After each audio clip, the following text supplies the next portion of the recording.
du parler en langue. Troisième point, l'exercice.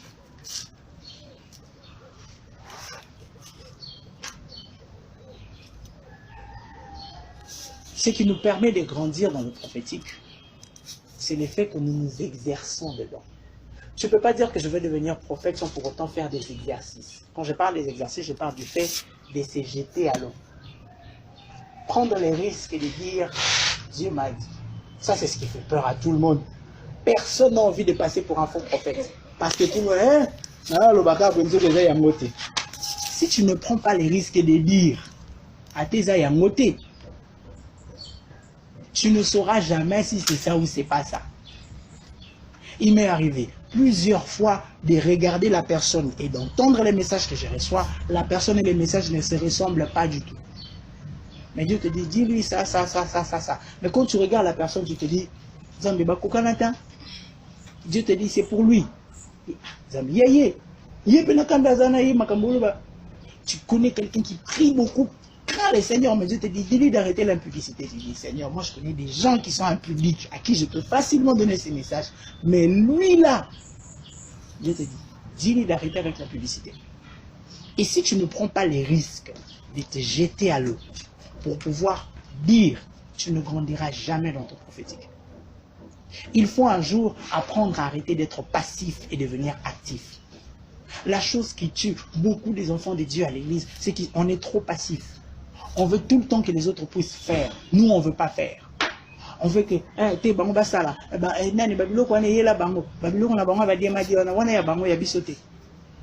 tout ce temps que nous sommes ici, chacun de nous, Dieu nous parle à nous tous.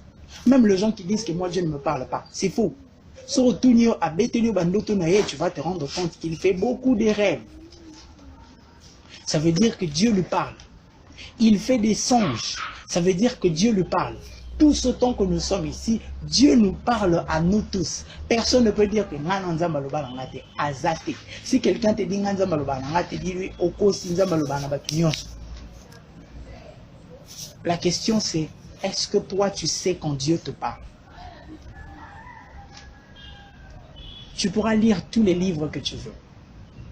Tu pourras écouter tous les prophètes que tu voudras. Si toi-même tu ne prends pas les risques de prophétiser, tu ne peux pas grandir dans ça. On dit que c'est en forgeant qu'on devient forgeron. Eh bien, tu ne peux pas grandir si tu ne prends pas les risques de grandir d'abord. Les gens, ils veulent grandir, ils veulent aller loin, ils veulent atteindre des dimensions, mais ils ne veulent pas prendre des risques. Un jour, on était à la retraite, on a invité le prophète Joe Grace. Pendant qu'il était en train de prophétiser, il y avait une telle précision dans ses prophéties. J'ai prié, je disais à Dieu, Seigneur, comment il fait pour être aussi précis? Dieu m'a dit, il accepte d'être fou avec moi. Et pendant que j'ai marché, il m'a dit, ok, regarde ce monsieur qui vient là-bas. Si je te dis, il s'appelle Adrien, son papa s'appelle un tel, sa maman s'appelle un tel, il est né tel jour. Si je te dis, va lui dire, Dieu m'a dit, tu t'appelles un tel, tu iras lui dire. Je dis, c'est exactement ça. Lui, tout ce qu'il fait, c'est prendre le risque d'être fou. Seigneur, je ne sais pas si c'est vrai ou si c'est faux. De toutes les façons, les informations ne viennent pas de moi. J'aimerais dire quelque chose aujourd'hui à quelqu'un. On n'est pas un faux prophète parce qu'on a donné une fausse information. Les faux prophètes, ce n'est pas ceux qui donnent des informations qui sont erronées. Non. Les faux prophètes, ce sont ceux qui ont des mauvaises sources. Un prophète n'est pas déterminé par les informations qu'il donne. Il est déterminé par la source qui lui donne des informations. Et si moi, ma source, c'est le Saint-Esprit. Vous savez, j'aime ce que le pasteur Trésor dit. Il dit, si Satan vient te dire, tu vois, les frères Christ, il est ici, alors tu s'est mis à carré, azoté, alléluia, même si c'est vrai, si c'est Satan qui dit qu'on dit manoté. Mais si Dieu vient te dire, en ce moment où il te parle, tu vois tel qu'il est là, il n'est pas ici, il est en Europe en train de prêcher là-bas. Si c'est Dieu qui a dit, crois. Parce que la Bible dit qu'il est toujours fidèle à sa parole pour accomplir ce qu'il a dit. Donc, même si c'est que Dieu t'a dit aujourd'hui, tu n'as pas vu ça, ne t'inquiète pas. Cet homme est en train de dire, il dit, si la promesse tarde, attends-la, elle s'accomplira certainement. Si c'est Dieu qui a dit, attends-la, certainement elle s'accomplira. Du coup, je n'ai pas peur d'être un faux prophète. Du moment où la seule chose que je me rassure, c'est ma source. Oh, si moi et ma source, on est en bonne relation, je m'en fous de savoir si ma De toutes les façons, c'est pas parce que les informations que je te donne, au Yebiango, que je suis un vrai prophète. Et, banganga peut pas cette information solo. Quand tu pars chez le marabout, il te dit, maman bino komune kingani, papa bino komune kingani. Et là, non, très souvent d'ailleurs, on a vu ça surtout dans le théâtre. So kotika panganga so, kopusanate, maman na ebe loko yoko luka. Oyoko luka mwana, c'est vrai que na yoko luka mwana. Comment lui sait ça? Et tu penses que c'est un vrai prophète juste parce qu'il sait que yoko luka mwana? Non. Du coup, si nous basons la différence entre un vrai et un faux prophète seulement par les informations qu'il nous donne, ben c'est là qu'on a un problème. Les prophètes ne sont pas déterminés par les informations qu'ils nous donnent. Ils sont déterminés par la source qui leur donne des informations. Qui est ta source? Les gens ont peur de passer pour de faux prophètes parce qu'ils n'ont pas de bonnes sources. Je me dis toujours une chose. Est-ce que vous savez que les faux prophètes, quand ils sont faux, ils savent qu'ils sont faux? Ils sont conscients qu'ils sont faux. On ne peut pas être un faux prophète inconscient. Ça ne marche pas. Mais on est un vrai prophète inconscient. Mais un faux prophète inconscient, il n'existe pas. Quand quelqu'un ment, il sait qu'il ment. Je peux te donner des informations que moi-même je ne sais pas. D'ailleurs, je ne prophétise pas parce que je sais ce que je te dis. Non. Plusieurs fois, il m'est arrivé de parler aux gens. Je n'avais aucune idée de ce que je leur disais. Il arrive de fois que Dieu me dise, il faut que tu parles à un tel. Même quand je vais voir cette personne, je n'ai aucune idée de ce que je vais lui dire. Jusqu'à ce que cette personne se tienne devant moi. Je ne sais même pas ce que je vais lui dire. Dernièrement, je parlais à quelqu'un, je dis, tu vois, même quand tu es là devant moi, là, je ne sais même pas ce que je veux te dire. Mais juste quand j'ouvre ma bouche pour commencer à parler, là, les informations commencent à pleuvoir. Ma source commence juste, il me dit, tu vois, lui, il a tel problème, il a tel problème, il a tel problème. Si tu veux bien parler avec lui, regarde comment tu dois aborder les choses. Regarde tel point tu dois toucher. Regarde le point que tu dois toucher. Regarde ce que tu dois lui dire. Regarde comment tu dois faire les choses pour qu'il puisse comprendre les choses. Et quand je te parle, tu as comme l'impression que moi je te connais. Je ne te connais pas. C'est lui qui parle au-dedans de moi te connaît. Et si je ne prends pas les risques de venir te dire toutes ces choses, il n'y a pas de prophète sans exercice. C'est en forgeant qu'on devient forgeron. C'est en prophétisant qu'on devient prophète. Plus je prophétise, plus je commets des erreurs, plus j'ai grandi. Tu ne peux pas grandir si tu n'as pas commis d'erreurs. En fait, la réussite n'est pas... comment je veux dire? La réussite n'est pas le résultat de plein de succès. La réussite, au fait, est le résultat de plein d'échecs. Quand j'ai échoué, et que je n'ai pas baissé les bras, à la fin, j'ai réussi. Parce que le jour où je reviens là, je sais que j'avais fait ça pour échouer, je ne le refais pas. Et je passe là. Quand j'arrive là-bas devant, j'échoue encore. Parce que demain, je n'ai pas écouté, je n'ai pas bien écouté ce que Dieu m'avait dit. J'ai donné les messages à 50%. Il arrive, je suis humain. Je peux entendre quelque chose de la part de Dieu. Du coup, tu ne te retrouves pas. Ma prophétie mon humanité a fonctionné. Et c'est pour ça que j'ai beaucoup de mal. Je n'aime pas trop faire ça avec les gens que je connais. C'est plus facile avec les gens que je ne connais pas. Quand je te parle, je sais que ça vient. Dès que je te connais, toutes les informations que je reçois, j'ai l'impression que je les connais déjà. Un jour, Dieu m'a dit, je peux commencer par ce que tu sais pour finir par ce que tu ne sais pas. Parce que j'hésitais beaucoup à prophétiser sur les gens que je connaissais. Et j'ai commencé à hésiter. Je ne voulais pas prendre les risques de prophétiser sur les gens que je connaissais parce que j'avais peur qu'on me dise, tout ce que tu dis là, tu savais ça déjà, non? Mais je me suis rendu compte qu'après, quand je commençais par les choses que je connaissais, je finissais toujours par dire des choses que je ne connaissais pas. Parce qu'à la fin, il y avait toujours cette question. À chaque fois que j'ai parlé aux gens, il y avait toujours cette question. Comment tu sais ça? Plusieurs fois, les gens sont venus me voir. Tu vois, j'ai fait tel rêve, j'ai fait... Quand il parle de son rêve, je ne comprends rien à tout ce qu'il dit. Mais dès le moment où j'ouvre ma bouche, je dis, ok, juste pendant que tu parlais, voilà ce que... Quand je dis voilà, c'est là que toutes les informations commencent à descendre. Mais là, je ne l'avais pas. Et si je ne prends pas les risques de parler, vous ne pouvez pas grandir dans votre vie prophétique si vous ne prenez pas les risques de parler. Dieu nous parle à nous tous tels que nous sommes là. Si vous voulez que ça devienne normal, prenez les risques tout le jour de parler aux gens que vous rencontrez. On a besoin de mettre la parole de Dieu en pratique. Et la parole de Dieu nous dit de ne pas avoir peur. La Bible dit il n'a pas placé en nous un esprit de timidité. On ne doit pas avoir peur de parler. Dieu n'a personne d'autre que toi pour parler. Si tu ne me dis pas ce qui se passe dans ma vie, il n'y a personne pour me le dire. Il y a des gens à qui Dieu parle, ils ne veulent pas parler parce qu'ils ont peur. Et les gens vont mourir. Dieu t'a montré que cette personne est là, autant les a bien été. Va lui dire qu'ils ont bien été. Je prends le risque de me faire gifler, de dire ce que Dieu m'a dit, que de me taire et de voir quelqu'un mourir à cause de moi. Dieu est en train de parler à Ézéchiel, il dit, si tu vois le mal chez quelqu'un et que tu le lui dis, son sang ne sera pas compté sur toi. Mais si tu vois le mal sur quelqu'un et tu ne l'avertis pas, son sang sera compté sur toi. Oh, je ne veux pas culpabiliser quelqu'un, mais sachez-le bien, à chaque fois que vous voyez quelque chose dans la vie de quelqu'un et que vous vous taisez, le jour où cette personne-là aura un problème, son sang sera sur vous. Olali, olotindoto, balie mutu, babomi mutu, obando yebisiete.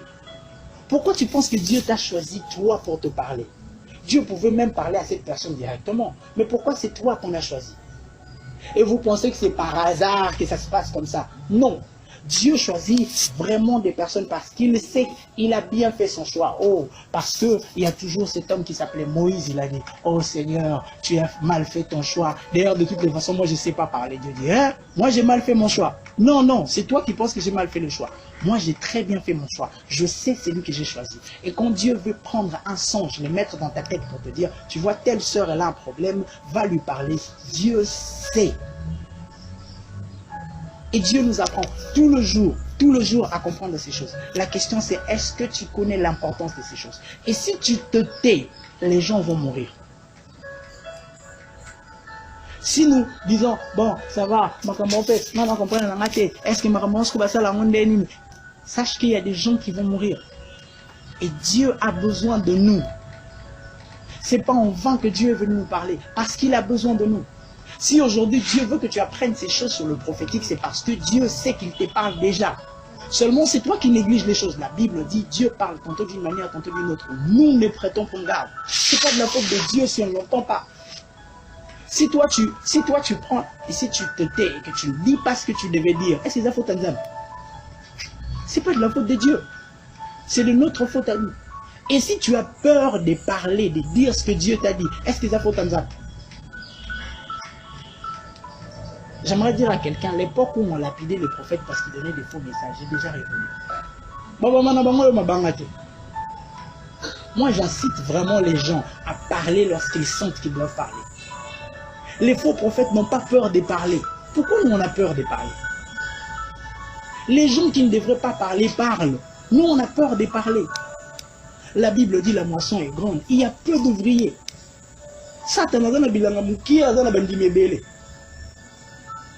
Nous, on ne parle pas, on se tait, on ne veut même pas parler.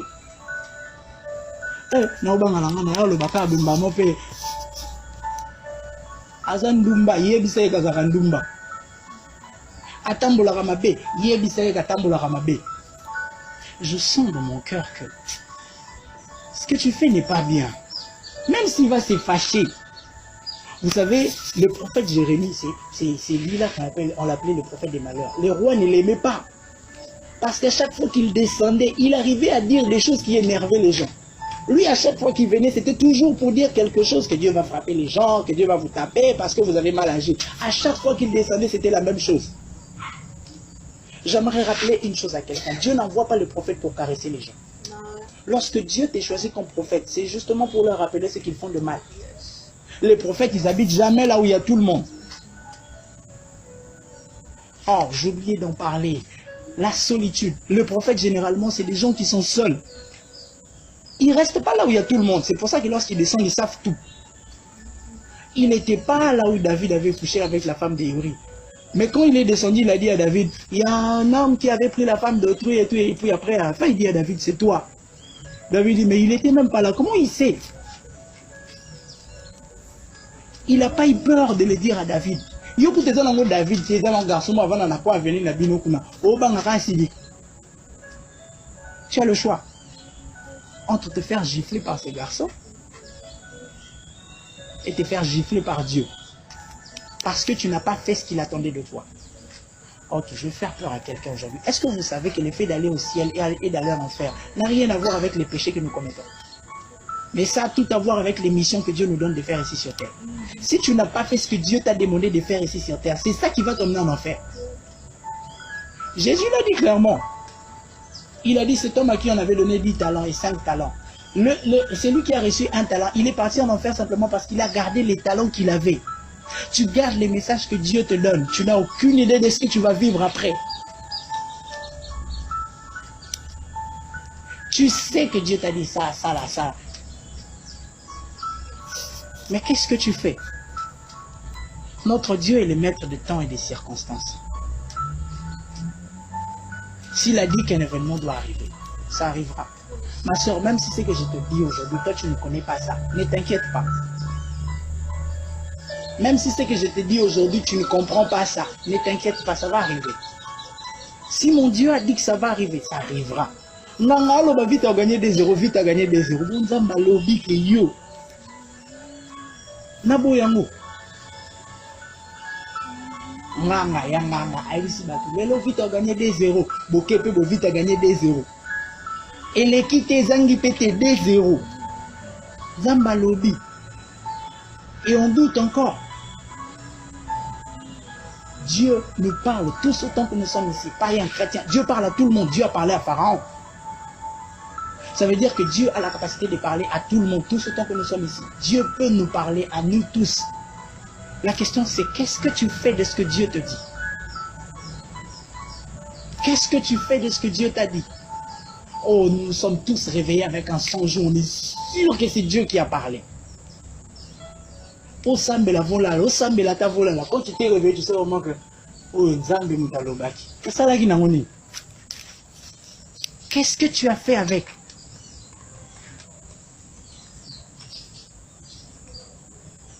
Alors il faut savoir que c'est lui qui prophétise, agit dans l'omniscience. Et parfois lui-même, il ne sait même pas ce qu'il est en train de faire. Quand il te dit des choses, je me souviens une fois, j'étais en train de parler avec une amie. Pendant que je parlais avec elle, je dis, pendant que je te regarde, je vois un truc qui est en train de te déranger, qui dérange fortement ta vie de prière. Elle a fait, moi? Oh non, rien. Je dis, tu es sûr? Il dit, il n'y a rien, rien. Je dis, ok, d'accord. Je continue à parler avec les gens. Et puis après, il vient me voir et me dit, tu as raison, hein. Il y a un ami avec qui je parle ces derniers temps. À chaque fois que je parle avec lui, la nuit, j'ai du mal à prier. Mais au début, elle avait dit non. Alors, je veux nous donner les 4 raisons pour lesquelles les gens refusent les prophéties. Parce que la chose qui nous fait peur parfois, c'est que c'est ça qui nous fait peur. Vous savez pourquoi on a peur d'abord que Boutaboya Marambolo? Parce que tu penses que ces messages-là viennent de toi. Du coup, tu veux tellement avoir, comment je vais dire, tu tiens tellement à ta personnalité que tu ne veux pas passer à côté. Nous, nous avons dit, ce qui nous a dit, c'est qu'il y a pas de ce qu'on pas de on dit, nous devons atteindre ce niveau où, si Dieu m'a dit de te dire quelque chose, s'il ne le fait pas, ce n'est pas mon problème. Moi, Dieu m'a dit de dire, je ne suis qu'un simple messager. Rien de plus que ça. Et si Dieu a dit qu'il fera, qu'il ne l'a pas fait, tu veux que je fasse quoi? J'en parlerai un autre jour où je parlerai de cette formule que j'appelle promesse plus condition égale accomplissement. Dans chaque prophétie, il y a une promesse, il y a un commandement, et c'est ce qui emmène à l'accomplissement. Si tu ne respectes pas la condition, ne t'attends pas à l'accomplissement. Les gens, ils veulent tout le temps que Dieu accomplisse ce qu'ils ont dit, ils ne veulent pas respecter la condition. Dieu, tu m'avais promis, Seigneur, tu avais promis, est-ce que tu as respecté la condition là-bas dedans? Non, on n'aime pas la partie là. Il a dit que je serai la tête et non la queue, là-bas devant là, là-bas devant là. Il a dit si tu gardes ma parole avec toi. Les gens, ils n'aiment pas ça. On n'aime pas trop ça, on n'aime pas trop ça. Du coup, on a peur, je disais, on a peur que les gens disent que le message n'est pas précisé à l'écoutage. Alors, écoutez les 4 raisons pour lesquelles les gens refusent le message. Premièrement, Parce que la personne lui-même n'a pas l'information que tu lui donnes. J'ai dit, la personne qui fonctionne dans le prophétique agit dans l'omniscience de Dieu. Il te donne des informations que parfois toi-même tu n'as pas. Du coup, quand il te parle, je te dis, dans votre famille, il y a quelqu'un qui s'appelle Jean-Pierre. Dans notre famille, Jean-Pierre. Non, je vois pas. Jean-Pierre. Non. Votre oncle est là que vous appelez Jean-Pierre. Vous pensez que son prénom c'est quoi?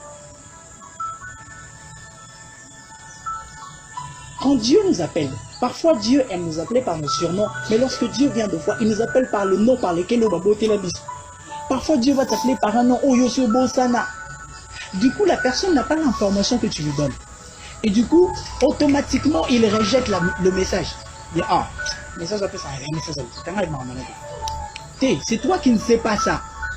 Les dieux qui me donnent des informations, ma source là, il ne t'attend pas. Il sait exactement de quoi il parle. La personne lui-même n'est pas au courant du message que tu lui donnes. Pendant que tu es là, je vois que votre maman est malade. Toi, tu as quitté la maison, tu as laissé votre maman être en bonne santé. Mais quand tu rentres, petit maman vient en belle. Il avait raison. Mais Nanzelo Boya qui message. Peut-être qu'on allait prier là, ta mère allait guérir.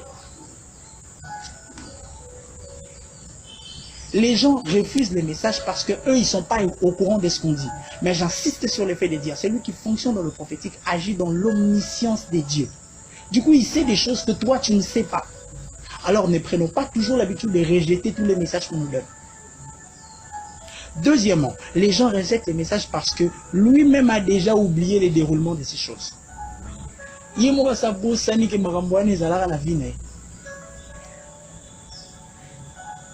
J'ai eu un accident quand j'avais 5 ans avec ma mère.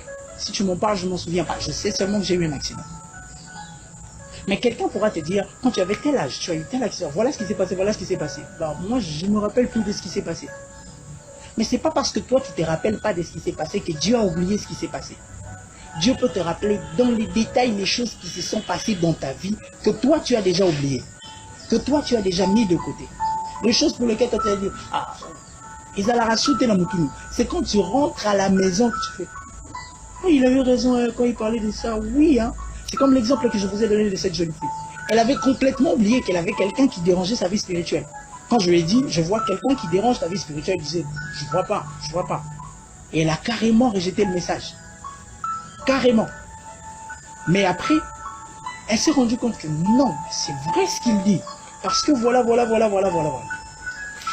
Et quand on comprend ça, on se rend compte que les choses deviennent assez différentes.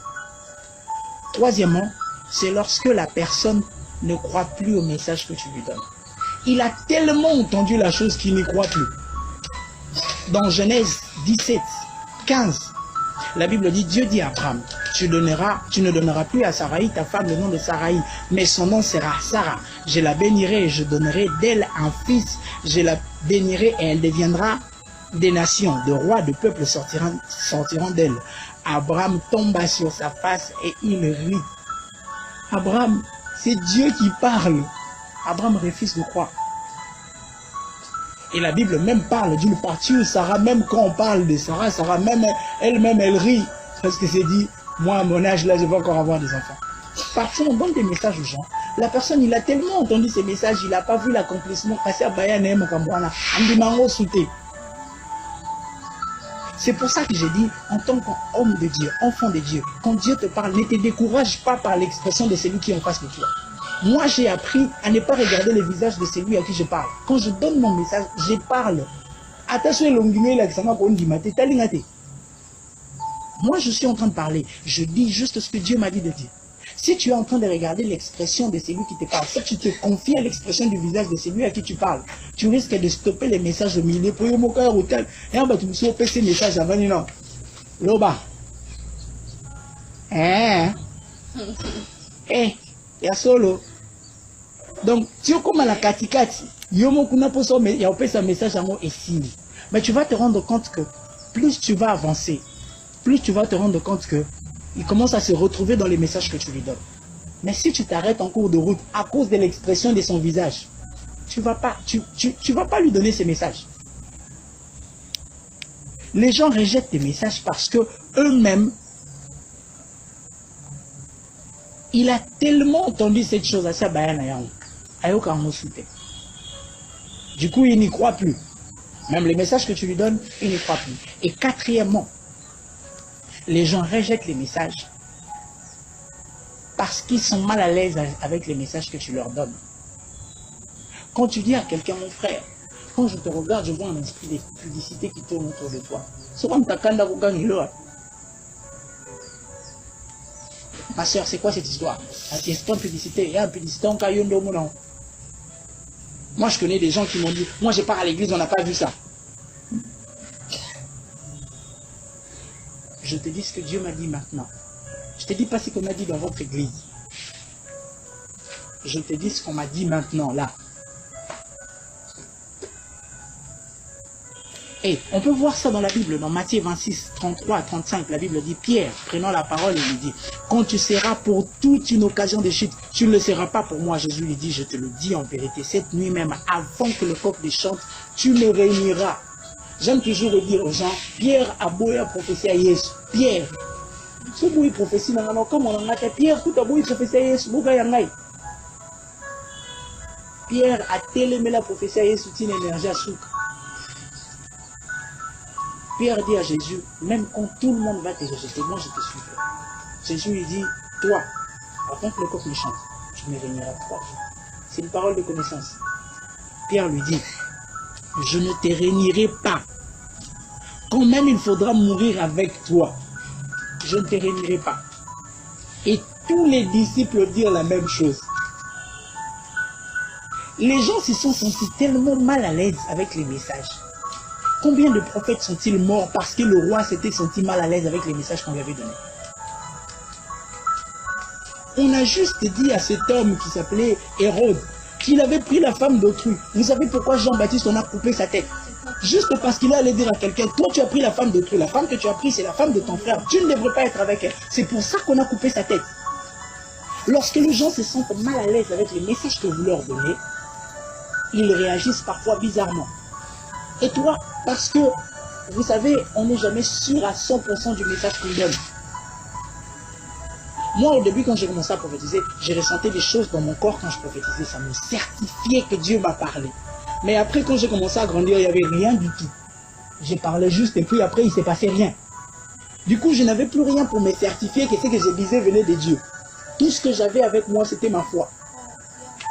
Et du coup, quand tu es en face de toi quelqu'un qui dit même toi, tu te perds dans la chose. Tu commences à te demander, est-ce que ce que j'avais dit était vrai? Combien de fois les gens n'ont pas remis en question le prophète? Ils se posent la question, est-ce que ce que j'avais dit était vrai? Alors, ce que je veux dire aujourd'hui, c'est, je veux simplement qu'en tant qu'enfant de Dieu, nous apprenons toutes ces choses que nous avons apprises aujourd'hui pour que le prophétique devienne quelque chose de normal pour nous. Mais en même temps, cette dernière chose qui était importante pour nous, dans l'exercice du prophétique, n'est pas avoir peur de parler. Même quand la personne qui est en face de toi ne te donne pas l'occasion de parler. Même quand tu regardes son visage, tu as l'impression que, oh, c'est que le message est comme un sous-caté. Moi, j'ai fait mon travail. Moi, j'ai dit ce que j'avais à dire. Aujourd'hui, vous m'avez tous entendu. J'ai fait mon travail. Même si le visage de certains était compliqué, j'ai dit ce que je devais dire. Et mon Dieu sait ce que j'ai parlé. Maintenant, je prie que cette parole puisse travailler dans le cœur de tout un chacun. Et que chacun de nous puisse voir le fruit de cette parole. J'aimerais juste pendant quelques minutes